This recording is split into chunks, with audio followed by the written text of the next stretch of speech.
to briefly tell you who I am, because it's a very important part of the story. So first and foremost, I am a mother. I'm a mother of 5 children.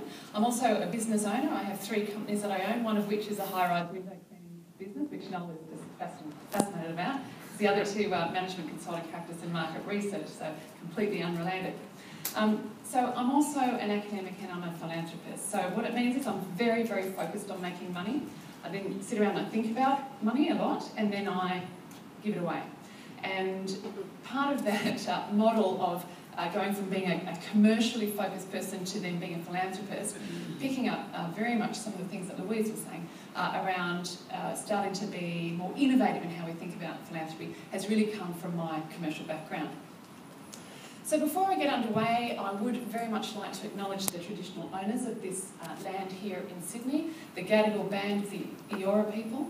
I pay my respects to their elders past and present. And in addition to that, I also want to acknowledge the Indigenous young people of this country and the great value and gem that they are to us as a society. Today, ladies and gentlemen, those of you who heard me speak very briefly in this morning's sessions also will know that today is Australia's National Indigenous Literacy Day. So I don't know whether it was Noel's brilliance that actually happened to coordinate me talking about Indigenous literacy on National Indigenous Literacy Day, but it's fabulous nonetheless. So what I want you to do, please, is just a quick exercise to get started. We're going to talk about innovative models of philanthropy, so I need you to be in an innovative space. So in my commercial world, I do a lot in the area of customer service and also innovation. And this year, I'm partnering with the BRW magazine to do Australia's first most innovative companies index. So I've just spent the last month reading about Australians as innovators, and I want to bring a bit of that into the room today. So this is a simple exercise, statistically significantly proven to create a more innovative mindset. So ladies and gentlemen, can I ask you to turn to the person next to you, and with your left hand, shake their hand, but you have to squeeze their hand for 5 seconds. So you need to find someone, squeeze their hand for 5 seconds. If you find the person attractive, hold on a bit longer. Men, if it's getting a bit creepy, let go.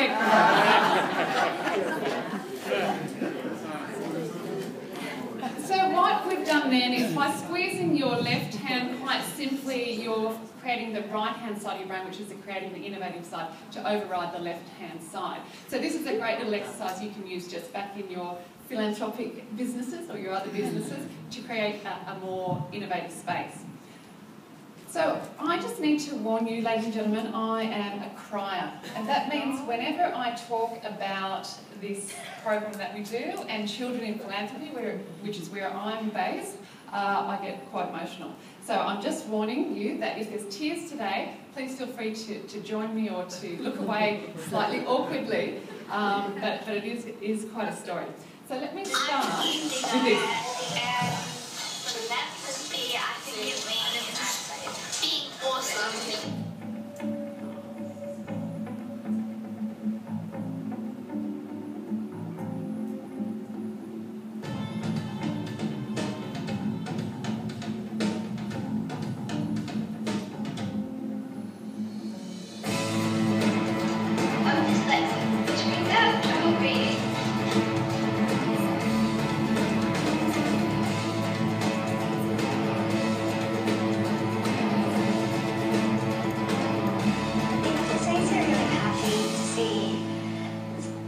Doing stuff that they would have never been able to do if they didn't get help.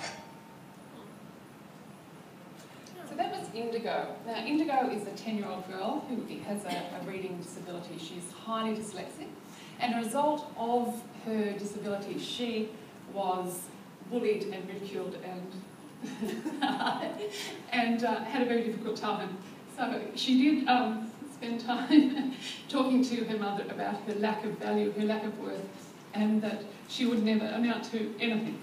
So as a result of that, this child founded a philanthropic fund called Indigo Express, which is part of the Sydney Women's Fund, part of the Sydney Community Foundation. And you've seen Indigo talk there.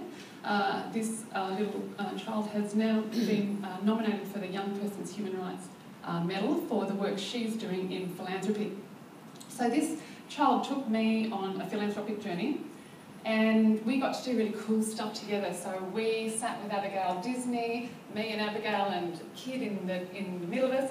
And one of the things that I wanted to talk to you about today was this notion of innovation as we think about philanthropy. Is it just for old men with grey hair? Is it for children? Is it for people of different races, different backgrounds, different socio-economic well-being? Yes, it is. And so we're driving this now through sort of breaking up these traditional models of philanthropy by having children actively involved with everything that we do. So, when Indigo and I started researching what was the greatest area of need in literacy, because she was illiterate, we found out that it was our Indigenous community. So we know that at least a third of young Indigenous people have well below minimum literacy standards, and we were very alarmed to see that really a lot of the government and intervention work that had happened had been very, very unsuccessful. So we wanted to create a fund that would address Indigenous needs around literacy. So what we did is then went to the ATO and said, look, we'd like to set up a fund that funds Indigenous literacy. 18 months later, after 215 phone calls, we hadn't got anywhere. We weren't able to set up as a DGR status, we weren't able to set up as a not-for-profit, and I was tearing my hair out. I'm a business person, I'm used to things being done in 24 hours, not in 18 months. So the greatest event that happened in my philanthropic journey was meeting Christy Mansfield from Sydney Community Foundation, and then setting up as a sub-fund of Sydney Community Foundation. And I'll talk a little bit about that later. So we set up the fund. We then found the cause. So again, as a business person, my notion was, why wouldn't I in philanthropy want to set up with the very best-in-class providers? That's what we do in the commercial world. Why wouldn't we do that in the philanthropic world? Did some research, found out who I thought were significant leaders in the Indigenous community, and that was the National Centre of Indigenous Excellence based out at Redfern. Now, this centre focuses on moving away from the language of deficit. So we don't talk about Aboriginal disadvantage and problems. We talk about opportunities and excellence, and hence the name of the centre. The next thing I did was I thought, well, who are the very best, be they commercial or private, not-for-profit providers of literacy services? So that took me to Macquarie Uni and Multilit. And for those of you who have kids, know that Multilit is the most used literacy program throughout schools. The Australian Literacy and Numeracy Foundation are a very successful not-for-profit literacy group.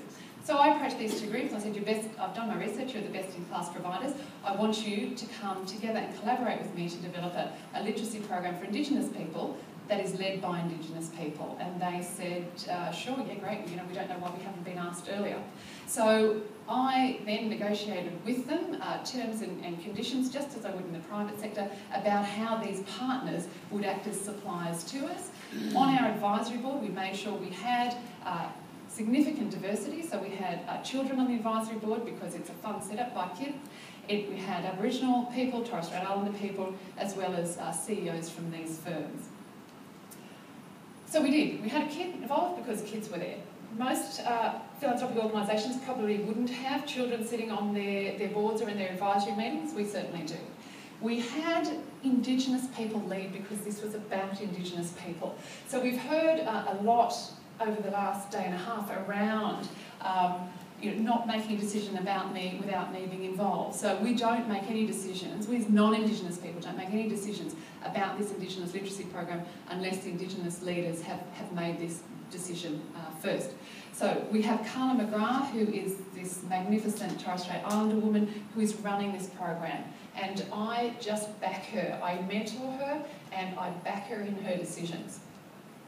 So we met as equals. There was the philanthropist, the kid, the Indigenous leaders and the literacy experts. And this was our group who would create the board, who decide how things were going. We didn't meet as me, the funder, with enormous amount of power and my own personal interests. We didn't meet as Indigenous people driving a notion of poor me, we need funding for our poor children. It was not that. It was exactly what we do in the private sector. We set goals all about creating value in Indigenous communities.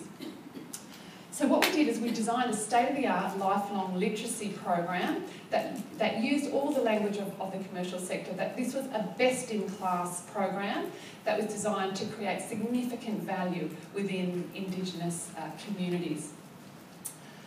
And very, very important, ladies and gentlemen, I think, was this notion that never do we use the language of deficit. We're always using the language of opportunity growth, and as we call it in the commercial sector, value creation. So what value are we creating by the services that we deliver? And what we did have in the program is this. So we're able to do assessments of the Indigenous children from around the country. We give them professional assessments.